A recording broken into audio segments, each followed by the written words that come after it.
On June 26, 2025, Kenya is at a crossroads. The Kinangop police station in Ndunyu, Nderu, goes up in flames, while protests led by Gen Z rock Nairobi and beyond. Are these events connected, or is something else at play? From a fatal police shooting to claims of terrorism at the Kikuyu law courts, we dive into the facts behind Kenya's unrest and the narratives shaping its future. This is a story of justice, outrage, and accountability. People who are very rich, because they are not now in government, they are the people who are sponsoring this. Nataka media iko hapa mchukue kabisa. There is no Gen Zs now. Maraga is not a Gen Z. Wamalwa is not a Gen Z. Kalonzo Musyoka is not a Gen Z. Wamunyoro is not a Gen Z. On the evening of June 26, 2025, the Kinangop police station in Ndunyu, Nderu, Nyandarua County was set ablaze. Social media posts captured the chaos, flames, crowds, and raw anger. This wasn't random vandalism. It was a direct response to a tragic incident that has left the community in mourning and demanding answers. According to the information obtained by Maisha TV news desk, the spark was the alleged fatal shooting of a local man by a police officer in Ndunyu, Nderu. Enraged, residents stormed the police station, setting it on fire. Reports indicate that General Service Unit or GSU and riot police were deployed to quell the unrest and pursue those responsible. This incident reflects a broader frustration with police conduct in Kenya, where allegations of brutality and extrajudicial killings have long fueled public outrage.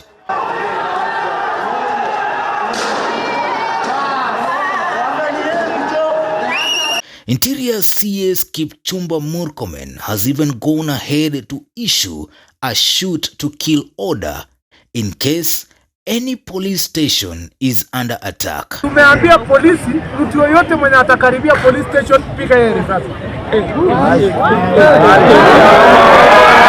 At the same time, Kenya's Gen Z has been leading a nationwide uprising.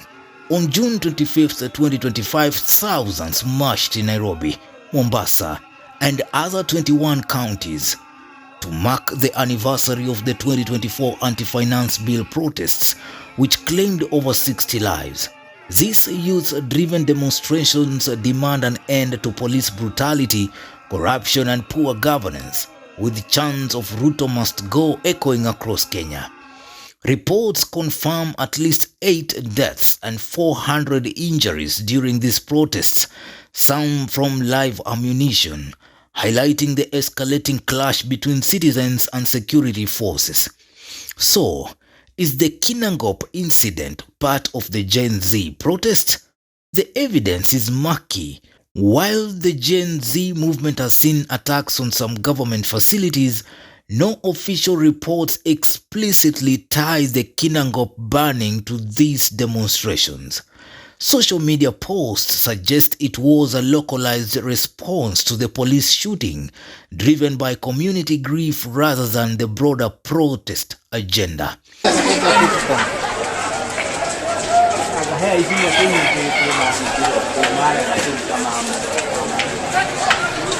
Complicating matters, one ex-post claims the government may be exploiting the Kinangop incident to discredit the Gen Z protests by linking the event to ethnic or political figures like former Deputy President Rigathi Gachagua. Authorities could be framing the youth movement as divisive. What the hell can this Rigathi Gachagua do that he can take power through an orthodox means? Gachagua must be arrested as early as tomorrow morning. Thank you, Mr. Speaker. Investigate the act of lawlessness and bring to justice those found culpable, including, Honorable Speaker, current and former politicians who are involved in the planning, mobilization, financing, and incitement of mobs and goons and criminals, Honorable Speaker. Ethnic mobilization in this country must end. Demonstrations must be for all Kenyans.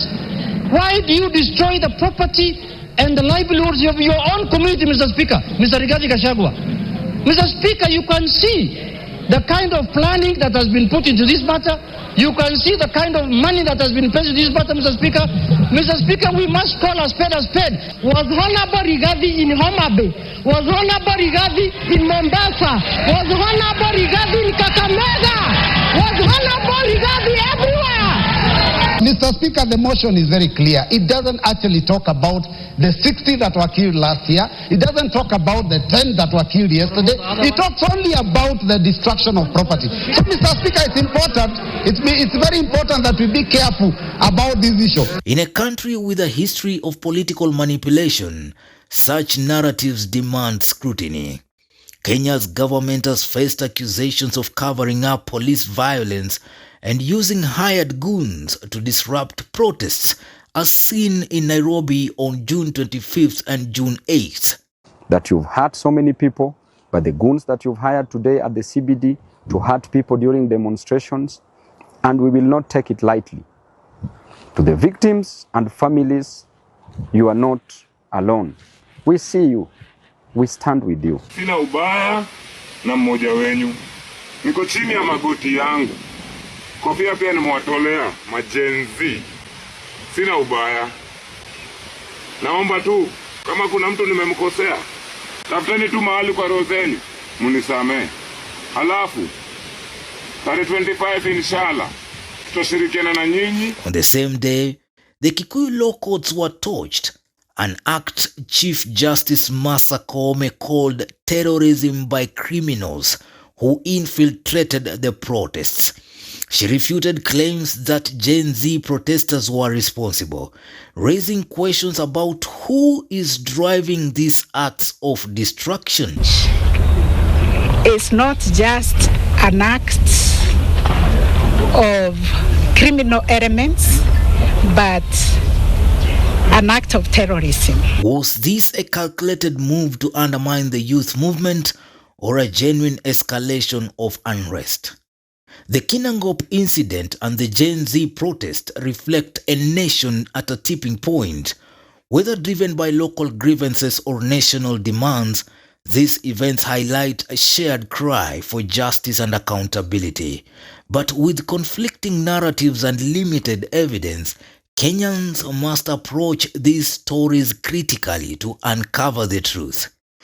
Kenya's fight for justice is far from over, as depicted by these stories. What do you think? Who is behind the destruction experienced in Kenya now? Newsroom, Maisha TV, Bushabi Jr.